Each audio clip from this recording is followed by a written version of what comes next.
Hey folks, as promised, we are at the Bangkok Motor Show today. That's where we'll be. We'll look at all the new models. Lots of interesting things to look at here. This show goes on till April 2nd, I believe. So even after watching this, you have plenty of time to go to the show. I was here on what's called Media Day. So this wasn't even one of the official days of the show, and it runs for 12 days in total. But without further delay, let's take a quick look around, and we'll start drilling down into some of the new models.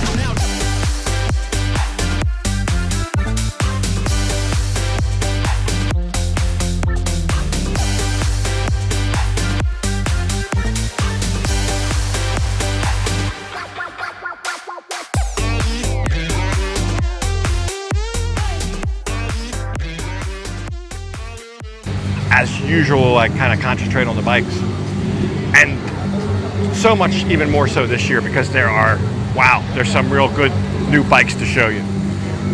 There's one they're getting ready to unveil back here. I'm kind of hanging around seeing what that's going to be. But right here at Honda, one of the most impressive new things, the CL series, the CL300 and CL500. There are far more 500s here than 300s. I think there's only one or two 300s. But what's impressive is it's a very nice around town or even going on a trip type bike. So it's not a specialty bike. It's not a sport bike. It's not just an adventure bike. It's kind of a do-it-all type bike, which I really like. And they've just come out with it. However, there's already all kinds of different variations, different styles from different scramblers, different color schemes, different exhaust, accessories, the bags. One doesn't even look like the other once they got them all fitted out. I'll show you some already. So, price-wise, we got to find out what they cost. But Honda already has a very successful 500 line. Most of the CB500 and the different variations are somewhere between 200 and 220,000 baht, and I don't anticipate this to be significantly much more, maybe a little bit more given they are new models, but there again, depending on the trim level you choose. But I think some of these might be really just a perfect fit for some of you looking for the all-around, ride around town, go on trips and everything. 500 cc's behind you with just enough power out on the road, but still not too much around town, and in a nimble, small, lightweight package. If you're into scooters, which many of you are here in Pattaya, well, and maybe you fashion yourself a bit of a superhero. I know some people like that. Well, your scooter has arrived. They have two new versions of the ADV 150. The Iron Man and the Captain America versions are right behind me here. They're very tastefully done, so something different. There's many different custom variations of these, and people do their own thing.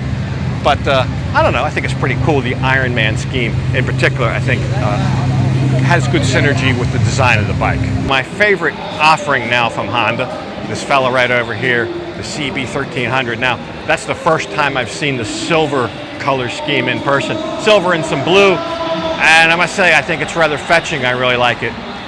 I never really liked the white maroon as much, but this one, I didn't think I would like it at all, but it's a very high metallic silver. It's very, it really pops out. And with the red shocks and the blue stripings, they're very retro type stripes that run the length of the bike. I like it.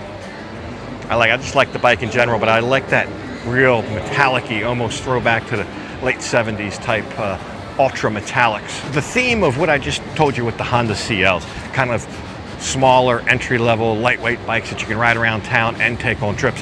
Kawasaki, I don't know.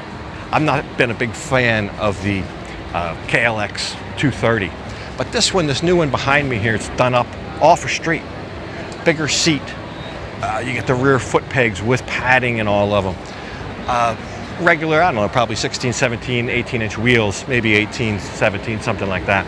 But the way they've done that up, for the street, all those careful considerations, that would be a nice around town bike.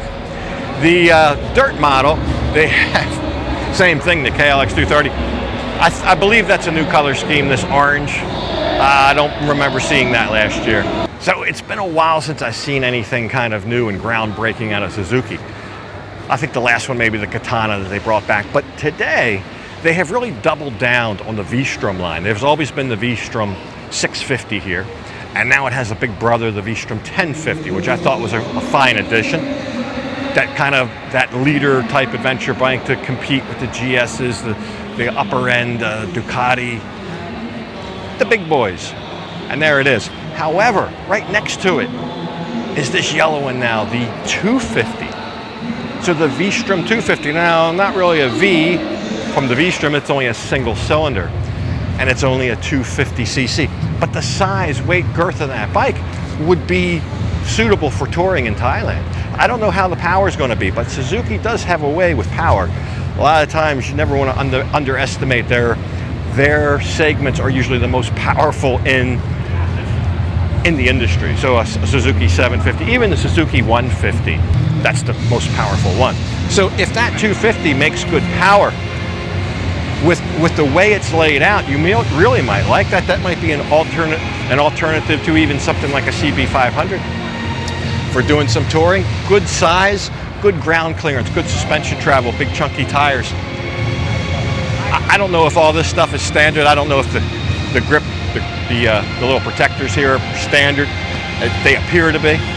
But no spoke wheels, you got the regular wheels. But 179,000 baht, that's what I mean. That's worth a look.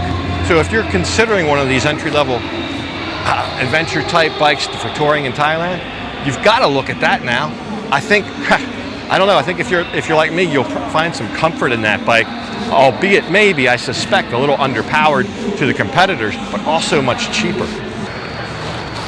So a smaller booth than they had last time at Ducati. Last time I thought Ducati had the best booth, but there's still something new here, at least new to me. I don't remember seeing this. And last year we looked at the Scrambler, the Desert Scrambler. Now they have the Desert X, which is more of an adventure bike, V-twin, at 930-ish cc's, or almost a liter V-twin. Of course they got the Multistrada. If you thought the Multistrada was too much, way too leaning toward the street, which of course it is with the V4 and the smaller front tire and everything, that Desert X might be something to consider if you're looking for that large adventure bike, something like we looked over at the V-Strom 1050. Maybe the big BMW GS 1250, which is here with a new color scheme, by the way. I don't know why BMW always hides the bikes in the back. I was just over there. And they brought a real abomination. That's not too unlike BMW. A lot of times they're the first to market with something and it looks like a total abomination until it's fleshed out. But I don't even know what this thing is. Some kind of electric battery on wheels with a funky looking seats. I liken it to a scooter, which is kind of a shame because they make one of the best large, extra large scooters in the market, the 400, so CT 400 GT. I'll show you one of those they got. But not a whole lot from BMW except maybe some new colors and the abomination. So Triumph's got a good display here, one of the best displays here. I don't see the Tiger 660 though.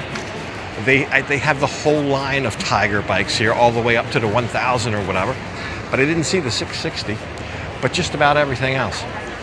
They've definitely here again doubled down on the Tigers between the 900s, the 1200s, and now that 660, that 660 triple. Very affordable there again in the little over 300,000 baht range. But I don't think they brought one, unless this is it. There it is, Tiger Sport 660. 359,000, so it was right up here in the front, not with all the other bigger ones. But the size of this bike, I like the size, I like the power. I rode the twin brother of this, which is the Trident, not the twin brother, but kind of the step brother, I guess, of this would be the Trident 660. Same motor, probably same chassis, just set up a little bit different for more street orientation rather than for more touring or adventure. So I know some of you like kind of the mod scooter scene, the British influence, some Italian, like, I don't know, the Lambrettas. These kind of look like that. It's a new player in town called Horizon. I mean, it's not a Vespa. The Vespa name is kind of iconic, but they're modeled after that. And they're 300cc, which is pretty stout for one of these. And they're 100,000 baht, so a little under $3,000. So not too bad. Something for you mod scooter guys here. All new, I'd never seen that before. So another entry in the Vespa look-alike segment. Although these guys are electric, they're called Vapor. The Vapor scooters. 3,000 watt though, I know. 3,000 watts pretty potent. And for one of those little scooters, it probably gets down the road pretty good. They're 70-ish, 73,000 or something, the one I looked at. There's Strom, another new one on me, electric bikes. They kind of seem to be going after the small delivery segment with food delivery.